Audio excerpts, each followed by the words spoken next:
Don't mention your pathetic job at the family dinner, Mom sneered. It's embarrassing. My brother smirked. Who wants a warehouse manager in the family? I smiled and said, you'll find out tomorrow. When the bank called about their loan application, they learned who really owned the supply chain. I straightened my simple black dress, checking my reflection in the hallway mirror of my parents' suburban home. No designer labels, no flashy jewelry, just clean, professional lines and comfortable shoes. The kind of outfit you'd expect from someone who spent their days managing warehouse logistics. Sophia, Mom's voice carried from the dining room. Everyone's waiting. Everyone met my brother Michael, the successful real estate developer, his wife Amanda with her family money and country club membership, and my parents' carefully curated collection of family friends, all gathered to celebrate Dad's retirement from his mid-level banking job. I took a deep breath, remembering why I'd agreed to come tonight. 10 years of condescension, of subtle jabs about my career choices, of being the family disappointment. It was all about to change. They just didn't know it yet. There she is, Mom said as I entered, her smile not quite reaching her eyes. We were just telling the Andersons about Michael's new development project. The luxury condos? Michael lounged in his chair, Rolex catching the light. Breaking ground next month. Just need that construction loan to finalize. I nodded, taking my seat at the far end of the table, my usual spot away from the important conversations. A text buzzed on my phone. All set for tomorrow, boss. Thanks, open at 9. How's your job, Sophia? Mrs. Anderson asked, clearly struggling to remember what I did. Before I could answer, Mom jumped in. Oh, Sophia's between things right now, still figuring out her path. Actually, I started. She manages a warehouse, Michael interrupted with a smirk. Inventory and shipping, very exciting stuff. The table rippled with polite murmurs and quickly changed subjects. I sipped my water, watching Mom shoot me a warning look. Don't embarrass us, that look said. Know your place. If they only knew. 10 years ago, fresh out of college with my logistics degree, I had taken a job as an assistant manager at Global Freight Solutions. While Michael was busy partying through business school, I was learning every aspect of the supply chain industry. While he networked at cocktail parties, I built relationships with truck drivers, customs agents, and dock workers, the people who actually made global commerce possible. Did you hear? Amanda's voice cut through my thoughts. The Richardsons' daughter just made junior partner at her law firm. Wasn't she in your class, Sophia? She was, I replied calmly. Jessica's doing well. See, Mom sees the opening. It's not too late to go back to school, honey. Law school, maybe an MBA, something respectable. I set down my fork. I like my job, Mom. Sweetheart, Dad joined in, his tone patronizing. You're too smart to spend your life in a warehouse. Even that nice Martinez boy from church became a dentist. The nice Martinez boy had also asked me out last month, then ghosted me after learning what I did for a living as loss. Speaking of careers, Michael said, Amanda and I are looking at vacation homes in Aspen. Once this development deal goes through, we'll finally be able to afford. If it goes through, I murmured. The table went quiet. What's that supposed to mean? Michael demanded. I shrugged. Construction loans are tough right now. Banks are tightening requirements, especially for luxury developments. And you'd know this because Amanda's voice dripped with disdain. Just something I heard at work. Mom stood abruptly. Sophia, help me with dessert. In the kitchen, she rounded on me. What are you doing? Your brother has important people at this dinner. People who could help your career if you just what, Mom? Pretend to be something I'm not. Don't mention your pathetic job again, she hissed. It's embarrassing enough having to explain to our friends why you waste your potential in some warehouse. I thought about the documents waiting in my briefcase, about the meeting scheduled for tomorrow, about the empire I'd built while they weren't paying attention. Who wants a warehouse manager in the family? Michael called from the dining room loud enough to carry. Probably can't even afford the maintenance fees at my new development. I walked back in, calm settling over me like a shield. You're right, probably can't, but tomorrow might bring surprises. What's that supposed to mean? Mom demanded. I smiled. Just that things aren't always what they seem. They had no idea how true that was. That assistant manager position, I'd used it to learn every flaw, every inefficiency in the global supply chain.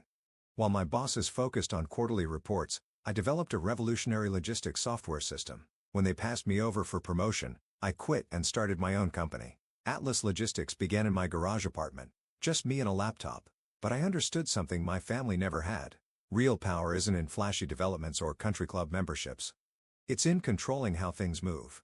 Every product, every material, every component has to get from point A to point B.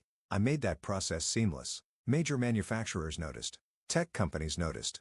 Anyone who needed reliable, efficient shipping became my client. Atlas grew silently, deliberately, Until we controlled logistics for half the country's major retailers. I kept my old warehouse job title, working from the front lines, seeing opportunities others missed. The office politics and backstabbing that consumed my brother's world meant nothing in mine. I built something real. And tomorrow, when Michael's loan application crossed my desk, because, yes, I own the logistics company that the bank used to verify supply chain stability for construction projects, everything would change. More wine, Sophia, Amanda offered condescendingly. Drown your sorrows about that warehouse? I declined politely. Early meeting tomorrow. Oh, counting boxes. Michael laughed at his own joke. Something like that. The rest of dinner passed in a blur of subtle digs and pointed comments. Mom catch trying to set me up with successful men from church. Dad hinted at job openings at his bank. Michael bragged about his development plans. I let them talk. In my car later that night, I called my assistant. Everything ready for tomorrow? Yes, Miss Martinez. The bank's due diligence team will discover that the proposed construction site has severe supply chain vulnerabilities. Atlas Logistics report will effectively kill the loan unless they contract exclusively with us for all materials transport at premium rates. I smiled. And who owns Atlas Logistics? On paper, a dozen shell companies. In reality, you're the sole owner and CEO worth approximately $300 million as of last quarter. Tomorrow, my family would learn that their embarrassing warehouse manager controlled one of the largest logistics networks in the country. That Michael's success or failure depended entirely on my company's approval. That every snide comment, every dismissive gesture had been directed at someone who could buy and sell their whole world 10 times over. But tonight, I drove home to my modest apartment above the warehouse. Tomorrow would come soon enough. A text from Mom. Hope you'll think about what we discussed. Law school applications are still open for spring. I didn't reply. The numbers in my company's books would reply for me soon enough. The bank's conference room had the stereo-polished feel of every financial institution I had ever visited. But today, sitting quietly in the corner while Michael presented his development proposal, I savored every detail. As you can see, Michael gestured to his sleek slides. The pinnacle at Highland Park will redefine luxury living in our city. 40 stories, premium amenities, spectacular views. I watched the loan committee's faces. 5 senior bankers who'd evaluate the $50 million construction loan application. Mom and Dad sat near Michael, beaming with pride. They'd called in favors to get this meeting at the prestigious First National. Very impressive, Mr. Martinez, the committee chair said. However, we have some concerns about supply chain stability in today's market. Oh, that's all arranged? Michael waved dismissively. We've got contracts with multiple suppliers. Actually, a new voice spoke up. That's why I'm here. Everyone turned as Thomas Bradford, CEO of First National Bank, walked in. My parents' eyes widened. The CEO himself rarely attended loan committees. Tom. Dad stood, eager to leverage his old banking connection. What a pleasant surprise. Bradford nodded politely, but kept his eyes on his tablet. We've received some concerning reports about the project's logistics viability. According to Atlas Logistics, the color drained from Michael's face. Atlas was the gold standard in supply chain analysis. Their reports could make or break major projects. Atlas, he stammered. But they're just a logistics company. Surely, the bank doesn't. Atlas Logistics, Bradford continued, controls 80% of construction material transport in this region. Their analysis suggests severe supply chain vulnerabilities at the proposed site. Without their support, material costs could increase by 40%. Michael's perfect presentation was crumbling. But we can find other transport companies. In theory, yes. In practice, Atlas has exclusive contracts with most major suppliers. They've revolutionized the industry. Very impressive company. Very private. I shifted in my seat, enjoying the show. What do you suggest? Mom asked anxiously. Well, Bradford checked his notes. Atlas has indicated they might consider a premium service contract. If you're interested, their CEO is actually here today. Michael looked around frantically. Here? Where? I stood up slowly, smoothing my simple black dress. Right here. The silence was absolute. No, Michael whispered. Yes, Bradford smiled. Miss Martinez has been one of our most valuable clients for years. Atlas Logistics holds significant accounts with us. Mom's hand flew to her mouth. Dad seemed to age 10 years in 10 seconds. Michael just stared, his expensive suit suddenly seeming like a child's costume. You, he managed finally. Your Atlas founded it 10 years ago, I said calmly while managing that embarrassing warehouse job. But you never said anything. All those times you mocked my career, dismissed my potential, treated me like the family failure. I pulled out my own tablet. Let's talk about those supply chain vulnerabilities. For the next hour, I methodically outlined every flaw in Michael's logistics plan, The impossible delivery schedules, the unrealistic cost projections, the bottlenecks he'd never considered. This is absurd. He finally exploded. You're doing this to sabotage me. No, I corrected. I'm doing my job. The same job you've ridiculed for years, Sophia. Mom tried, her voice shaking. Surely, you can help your brother. Family should. Family should support each other. I cut in. Not tear each other down. Not shame someone for their choices. Not decide someone's worth based on appearances. Bradford cleared his throat. Perhaps we should discuss Atlas Premium Service Option. I pulled up the contract. Triple our standard rates. Exclusive 5-year commitment. Non-negotiable. Triple. Michael choked. That would eat most of our profit margin. Welcome to the real world of logistics, brother, where actual work matters more than flashy presentations. Dad finally spoke up. All this time, while we were pushing you to change careers, I was building an empire. I finished one warehouse at a time, one contract at a time, one innovation at a time. The loan committee shifted uncomfortably. Without Atlas's support, the project was effectively dead. Michael knew it. My parents knew it. Everyone in that room knew it. The premium contract, Michael said finally, defeated. Can we see the terms? I sent the document to his tablet. As he read, his face went through a fascinating range of emotions. Shock at the costs, anger at the conditions, and finally, devastating realization at the signature block. This has to be approved by the CEO personally. That's right, I smiled. That would be me, the warehouse manager you're so ashamed of. Mom started to cry quietly. Dad stared at his hands. The loan committee tried to look anywhere but at our family drama. Mr. Bradford, I said, standing. I believe we're done here. Unless my brother would like to revise his proposal, I'll need time to recalculate, Michael mumbled. As I walked out, Bradford fell into step beside me. That was rather dramatic. Sometimes lessons need to be dramatic to stick. And the premium contract, will you actually enforce those rates? I thought about years of snide comments, of dismissive gestures, of being the family embarrassment. That depends, I said, on what I hear at the next family dinner. In the elevator, my phone buzzed with messages. Mom begging me to reconsider. Dad asking to meet Michael's wife, Amanda, suddenly very interested in getting coffee. But the message that caught my eye was from our warehouse supervisor. Loading dock needs approval on the Johnson shipment, boss. I smiled. Time to get back to my embarrassing job. The news spread through our social circle like wildfire. Sophie Martinez, the warehouse manager, was actually a business mogul. My parents' phones exploded with calls from friends suddenly eager to reconnect with their successful daughter. I ignored it all, focusing on what I'd always focused on, running my company. Miss Martinez, my assistant Sarah called through the intercom. Your mother's here. Again, it had been 2 weeks since the bank meeting. 2 weeks of avoided calls and declined invitations. But I couldn't hide forever. Send her in. Mom looked different, smaller somehow, without her usual perfectly coordinated outfit and immaculate makeup. She clutched her purse like a shield. This is where you work? She asked, looking around my office. Not the corner warehouse office she'd imagined.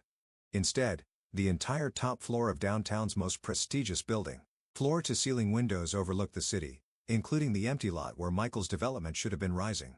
This is one of my offices, I replied. I prefer being at the warehouses where the real work happens. Why didn't you tell us? The question burst out of her. All these years, we thought. You thought what you wanted to think, Mom. You saw a warehouse manager and decided that wasn't good enough. Never asked what I actually did. Never showed interest in my work. We were worried about you, living in that tiny apartment, working those long hours. That apartment is above our main distribution center. I lived there because I wanted to, not because I had to. I gestured to the city view. I could have bought this building years ago, but flash and status, that was never my goal. She sank into a chair, looking lost. Your father hasn't slept since we found out. He keeps talking about all the times he tried to get you entry-level bank jobs, thinking he was helping. And Michael? He's struggling. The development deal fell through completely. No other logistics company will touch it after Atlas declined. I pulled up my tablet, showing her Atlas's real-time operations map. Thousands of dots moving across the country. Trucks, ships, planes, all coordinated through our systems. This is what I built, Mom. While you were embarrassed by my job, I was revolutionizing how goods move around the world. While you were trying to set me up with dentists and lawyers, I was building something that actually matters. I'm so sorry, she whispered. We were so wrong. Anak interrupted us, Sarah, again. Sorry, Miss Martinez, but we have a situation at the Port of Seattle. Major weather delay affecting the tech corridor shipments. Give me a minute. I turned back to Mom. This is why I love my job. Real problems, real solutions. not just status and appearances. She watched in silence as I coordinated with our port managers. We're routing shipments through alternate channels, adjusting schedules in real time. Millions of dollars of goods, thousands of jobs, all depending on quick, smart decisions. You're amazing at this, she said finally. I always was. You just never saw it. Another knock. This time, Michael, looking uncomfortable in a cheap suit. Sophia, he stopped, saying Mom. Oh, I can come back. Stay, I said. Family meeting might as well be now. He sat heavily, avoiding my eyes. I lost everything, he admitted. The development deal, my investors, even Amanda. She left, says she didn't marry a failure. He laughed bitterly. Funny. That's how we treated you all these years. Michael, I began, but he cut me off. No, let me finish. I was so busy playing big shot developer.